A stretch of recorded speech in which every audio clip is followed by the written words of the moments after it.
ഓം ശാന്തി. ഭൃഗുടി മധ്യത്തിൽ വിരാജമാനായ ഞാൻ ഒരു തിളങ്ങുന്ന നക്ഷത്രമാണ്. ഞാനൊരു ശുദ്ധ ചൈതന്യ ജ്യോതിബിന്ദു ആത്മാവാണ്. ഞാൻ ആത്മാ ശുദ്ധമാണ്, നിർമ്മലമാണ്, പവിത്രമാണ്. ഈ പതിത ലോകവുമായി യാതൊരു ബന്ധവുമില്ല.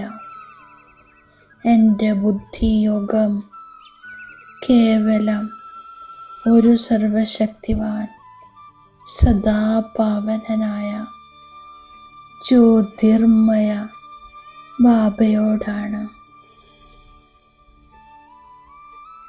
മനസ്സിൽ കേവലം ഒരേ ഒരു സ്മൃതി, ബാബ, എൻ്റെ പ്രിയ ബാബ.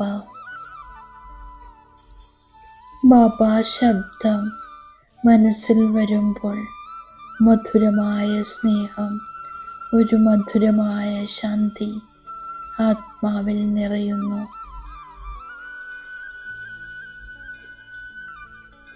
ഓരോ പ്രാവശ്യം ബാബ ശബ്ദത്തിൻ്റെ കൂടെ എൻ്റെ ഉള്ളിൽ ശക്തി വർദ്ധിക്കുന്നു, ഗഹനമായ ശാന്തി ഉണ്ടാകുന്നു, മനസ്സ് സ്ഥിരമാകുന്നു, ഹൃദയം പരമാത്മസ്നേഹത്താൽ നിറയുന്നു. എൻ്റെ ഓരോ സങ്കല്പവും ബാബയോട് ചേർന്നിരിക്കുന്നു. ഓരോ ശബ്ദത്തിലും ബാബയുടെ മധുരതയുണ്ട്. പരമാത്മാവിനോട് എനിക്ക് അണമുറിയാത്ത സ്നേഹമാണ്. ബാബയെ കൂടാതെ മറ്റാരെയും ബുദ്ധിയിൽ കാണപ്പെടുന്നില്ല. മനസ്സിലും ബാബ, വാക്കുകളിലും ബാബ, കർമ്മത്തിലും ബാബയുടെ കൂടെ. ഞാൻ ആത്മാ പരമാത്മ പ്രേമത്തിൽ ലൗലീനമാകുന്നു. ബാബയുടെ പ്രതി നിസ്വാർത്ഥ സ്നേഹമാണ്. ഞാൻ പരമാത്മ സ്നേഹത്തിൽ ലൗലീനമാകുന്നു. എൻ്റെ ബാബ ശബ്ദം ഇപ്പോൾ മാന്ത്രിക മന്ത്രമായിരിക്കുന്നു. ഈ ആത്മീയ സ്നേഹം അന്യാത്മാക്കളെയും സ്പർശിക്കുന്നു. കേവലം ഒരു ബാബ, ഒരു ബാബയുടെ ഓർമ്മ, ഒരു ബാബയോട് സ്നേഹം. എൻ്റെ പുരുഷാർത്ഥത്തിൽ ഈ സ്നേഹം കയറുന്ന കലയുടെ സാധനമായിരിക്കുന്നു. ഞാൻ ബാബയ്ക്ക് സമാനം കുട്ടികളുടെ സേവനം ചെയ്യുന്നു. ബാബ പറയുന്നു, സമയം വളരെ ദുർബലമായിക്കൊണ്ടേയിരിക്കുന്നു. കുട്ടികൾ ബാബയുടെ അടുത്ത് വന്ന് അവിനാശി ജ്ഞാനരത്നങ്ങൾ സ്വീകരിക്കുന്നു.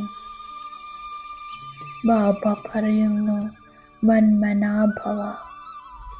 ഞാൻ കർമാതീതമാകാനുള്ള പുരുഷാർത്ഥം ചെയ്യുന്നു. ബാബ ജ്ഞാനസാഗരമാണ്. കുട്ടികളും മാസ്റ്റർ ജ്ഞാനസാഗരമാണ്. എഴുന്നേൽക്കുമ്പോഴും ഇരിക്കുമ്പോഴും ഈ ചിന്തയുണ്ടായിരിക്കണം, ഈ പതിതമായ ലോകത്തെ എങ്ങനെ പാവനമാക്കി മാറ്റാം.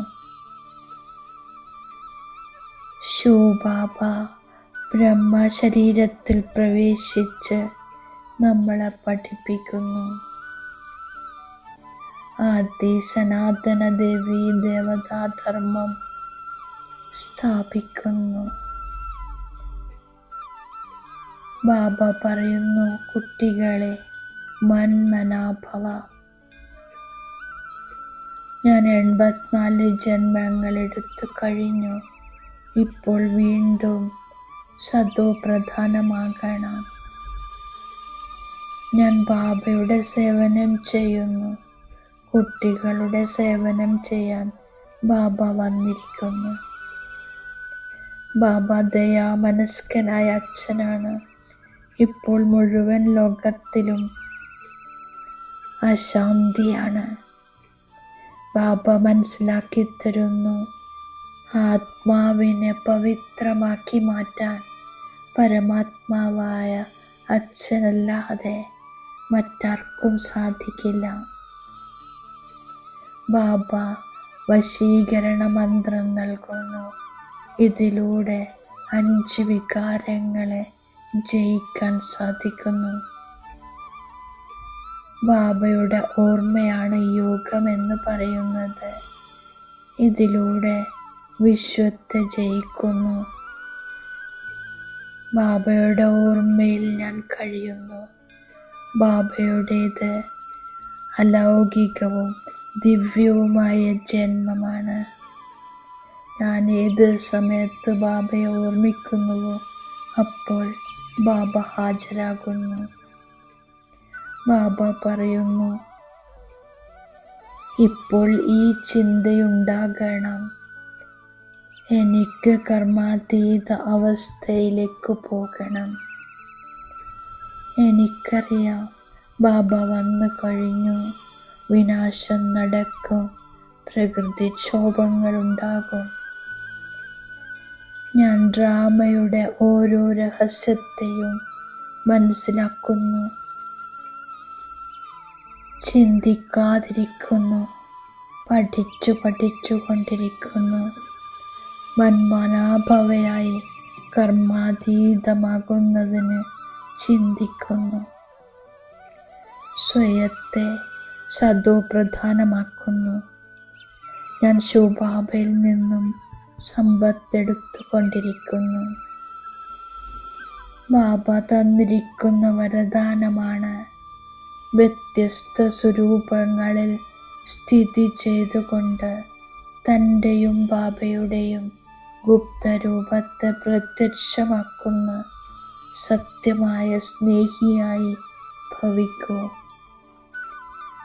വ്യത്യസ്തമായ സ്വരൂപത്തിൻ്റെ സ്ഥിതിയിലിരിക്കുന്നതിലൂടെ ഗുപ്തമായ സ്വന്തം ശക്തികൾ പ്രത്യക്ഷമാകാൻ തുടങ്ങുന്നു.